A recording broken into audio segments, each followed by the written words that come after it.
ana wong iku njimak bojone ning wulan Ramadan. Rina. Napa? Rina. Hukumnya piye? Njimak bojo ning Ramadan hukumnya batal ora? Batal. Pinter seneng pinter separo lah. Kemudian jimak bojo ning wulan Ramadan tuh hukumannya berat. Yaitu kafaronya selain kodok harus merdekakan budak atau puasa 2 bulan berturut-turut. Kalau ndak memberi makan orang 60 orang miskin, satu miskin untuk orang satu mud. Pokoknya berat hukumannya. Disebut tidak kubro. Rungokno. Lalu menurut Imam Syafi'i, pelanggaran dengan sanksi seberat itu adalah hanya untuk jima. Sehingga kalau kamu batal lewat makan, ya tidak kena hukuman seberat itu. Karena makan tidak jima ya tidak makan. Cara cangkem elek wis suwe bah nang jima ra makan ra jima. Cara cangkem elek ya. Mergo jima dianggap terlalu seru, meskipun halal dianggap seru. Cek kurang ajar ya poso-poso batal demi jima bojone. Ya tentu iki contoh bojo ayu, bojo elek wis ora kepikiran. Ya coba bayangno mosok lho Gus, ngempet sedina ra kowe bojomu elek dadi ra bayangno. Kowe kok coba bayangno ambek awakmu to. Iki bayangno iku wong Arab mangane daging, ke mangane mendoan. Mendoan tempe apa apa sing tahu apa bacem yo. Tahu susur terus apa? Jadah terong yo mesti subhanallah. Ora iso dikiyasno. Wis mangane mendoan bojone elek ora ngarah kecelakaan ngono. Iku bayangno wong Arab mangane daging bojone ayu. Wes Mustafa khusulah cara wong Arab sing ayu banget ngono. Wes ora iso ngempet tak jamin. Posisi gelem halal. Jadi kok coba yang awakmu dhewe sing mangane napa? Mendoan tahu susur kan.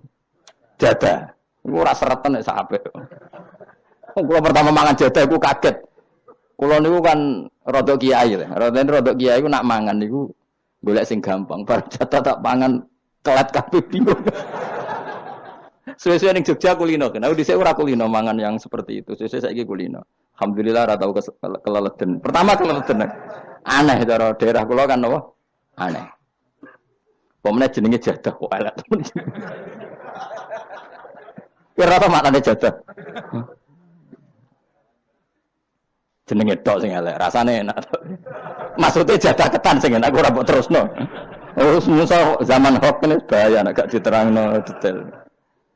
Rungokno tenan iki tak latih alim ya, mergo ilmu barokah. Kula nu untuk barokah ulama-ulama sing mun kabundut maupun sing ijek sugeng. Kemana? Sehingga cara Imam Syafi'i ya jima itu tidak makan itu tidak jima. Oke, kita setuju. Karena jima itu dianggap terlalu serem. Napa? Ya serem tuh misalnya ngene, kowe bertamu gone rugen, terus mangan segone kan normal, terus pamit. Kan nyelek kamar aku jima bojoku. Kurang ajar to, tamu niku kurang ajar to. Ya kurang ajar. Tapi cara pikiran Imam Malik, ini mazhab Maliki. Kenapa hukumannya seberat itu? Kenapa hukumannya seberat itu? Karena hadku hurmati Ramadan min ghairi udhrin syar'iyyin. Melecehkan Ramadan, tidak menghormati harkat Ramadan dengan tanpa udzur yang syar'i.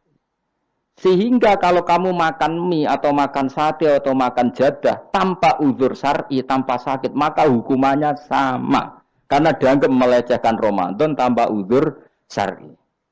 Imam Malik cara berpikir, memangnya jima bojo statusnya haram kan tidak zina. Jima bojo status halal apa haram? Halal, bedanya apa dengan makan? Kejima lebih mangan bedanya apa dalam hukum halalnya? Sama kan? Kenapa hukumannya berat padahal jima itu halal? Karena hadku hurmati Ramadan min ghairi udhrin syar'iyyin, merusak kehormatan Ramadan tanpa udzur syara' sehingga dihukum seberat itu. Kalau gitu tidak harus jima, makan ya sama, rokokan ya sama, apa saja sama. Paham ya? Ya sudah seperti itu, namanya al-hikin nazir bin nazir wal asbah bil asbah. Maka menjadi lazim dalam hukum fikih ketika sesuatu disebut itu mewakili yang lain yang semakna, jadi buat kias. Saiki wong malah gergakno sunah Nabi keliru. Sunahnya mana? Sunah mbahmu. Zaman Nabi Sugeng wis ana kias. Justru Nabi menyuruh kita pakai kias karena sunnah itu tidak cukup. Kenapa tidak cukup? Karena Nabi yang pernah dilakukan Nabi tentu jumlahnya batas. Mau tidak mau dalam hukum terkini kita pakai qiyas. Nah, saya sidik-sidik orang oleh qiyas kudu sunnah. Maka untuk melawan seperti itu saya kudu cangkem elek gerem. Tapi cangkem elek kerape ulama kok cangkem elek. Malah tak wakil lo kowe sing wis pantes cangkem elek ngono. Kalau di murid cangkem elek kan, ya kok kowe ngono maksudnya ditakoki. Gimana hukumnya salaman setelah sholat? Oh enggak ada tuntunannya, bid'ah. Jare sing sitok kubu sebelah mau carane. Jare sing santriku ya rada kurang ajar kok kowe ini. Jare santriku, ya enggak usah dihukumi bid'ah, biasa saja. Mana ada di fikih hukum biasa saja? Ya pokoknya biasa saja. Alasannya apa? Kamu setelah sholat ke kamar mandi boleh enggak? Boleh. Kamu setelah sholat kencing boleh enggak? Boleh. Ke kamar mandi kencing boleh. Lalu nyalakan HP boleh. Nah kenapa kalau salaman enggak boleh? Bedanya apa dengan nyalakan HP? Waduh cangkem elek. Iya cerita cangkem elek. Maksudnya itu akhirnya satu-satu yo satu-satu. Lah kula sebagai kecelok wong alim do takok aku, dua-duanya takok. Cara jenengan sepundi? Padha nganggure ya mrene ngono. Lah kok saged Gus ning dinggon argumentasi hukum kok ketemu pangeran debat ben pangeran sing mutusno. Karena niku sepadha lucune. Padha lucune lho wong padha nganggure debat ngono lha opo. Nek kowe wong parek pangeran, bar salat ben nguyu timbang nguyu ning masjid. Sing kepengin salaman nggih monggo salaman. Ora mbek wong ayu mbek Rugen Mustofa ndak ape sahabat nang padha. Ya monggo. Sapi jagungan nggih monggo, wis biasa wae. Sementing nak bar salat bar salam wis aja salat meneh, engko salat bak dia. Jadi dulu Nabi malah nak bar salat mesti omong-omongan. Mergo kesunatane memisah salat fardu dan salat sunat. Maka lakukan sesuatu, di antaranya merubah tempat duduk atau ngendikan. Jadi dulu itu enggak terikat. Nah, iya, ngono iku jenenge qiyas. Kalau kamu bar salat, boleh enggak kamu setelah salat nyalakan HP? Ya boleh. Boleh enggak setelah salat nge-SMS orang? Ya boleh. Kok enggak dihukumi bid'ah? Kenapa salaman tok yang tersangka? Nah, itu qiyas. Tapi kalau terus mendingin berhubung sama-sama enggak ada dalilnya, milih yang enggak salaman. Tepaan pinggirnya kira cocok. Ya, tapi ada ngono jujur. Yang ngene enak cocok salaman, ora cocok ora usah. Malah angel meneh kan hukum ngono kan. Tapi susahnya apa sih kita tidak ngomong seperti itu? Sing salaman yo keben, wong ini alam demokrasi. Sing ra salaman yo keben ya biasa wae. Wong bar salat itu perintah pangeran eling pangeran. Ya sudah. Ana sing eling pangeran lewat salaman, ketemu wong mukmin. Ana sing carane eling pangeran nduwilu terus ngaca tasbih. Ana sing nganggo tasbih bid'ah, nganggo drijine. Ya monggo sementing aja misoi wong.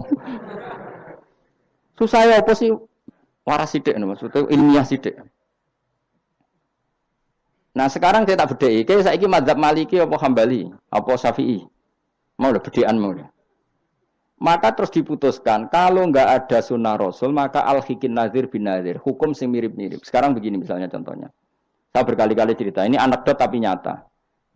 Ada seorang alumni penggaweane nabok ibu Juni, nabok itu kan dengan tangan, nabok dalam bahasa Jawa dengan tangan kan. Bareng kiai ini dilapuri, karena kan jogeman nabok ibu bojomu. Gang Romulan bojone Rugen lapor aku, Gus sakniki mboten naboki, nyaduki. Bareng Rugen tak celuk, "Hen, kok sik nyaduki piye?" Jare sing haram naboki, Gus. Sakniki tak leh nyaduki. Terus aku mending ngene, "Ya aja nyaduki." Gang Romulan bojone lapor, sakniki ngidoni. Hanya karena terjebak tekstual, apa? Tekstual. Berhubung naboi tidak nyadui, kalau naboi haram nyadui ra mesti haram, itu terjebak apa? Tekstual. Coba kalau dia waras sedikit, makna haram naboi itu menyakiti. Saya ulang lagi, makna haram naboi itu maka nyadui juga sama, ngidoni juga sama, ngembor nganti utang-utang tonggo yo sama, karena itu sakit loh perempuan utang-utang. Pemilih di cerdas ngono. Terus bertakoi, sunnah Rasulnya mana? Bar saiki. Ya malah nak pangeran ngendikan ning wong tua mau fala taqul lahuma uffin. Jangan katakan hus, terus dia mendingin, jancuk Bapak. Loh, kok muni jancuk? Kan tidak uffin. Waras to ora wong sing muni. Kuwi sing muni ora lho. Maka sebetulnya zaman Nabi itu sudah ngendikan al-hikin nazir Benar. Sehingga kalau orang tua haram dikatakan hus, maknanya haram disakiti. Yang maknanya sejenis maka sama. Jadi mulai dulu kias itu ada. Meskipun ya tentu jangan kebablasan. Misalnya yang tanpa ilmu itu kias yang kebablasan. Maka ini penting sekali ngaji. Nah, para delegasinya Rasulullah dulu dibekali gitu. Sayyidina Ali ditanya. Terus kaidahnya yasiru walatu asiru basiru walatu nafiru. Bikin mudah, bikin ceria, jangan bikin susah. Bikin gembira, jangan bikin susah. Malah kalau ngaji seneng guyon. Perkara ini kowe wis sumpek ning omah. Rai-raimu wis rai sumpek. Lah wis sumpek ning nggon ngaji. Disumpekno pisan.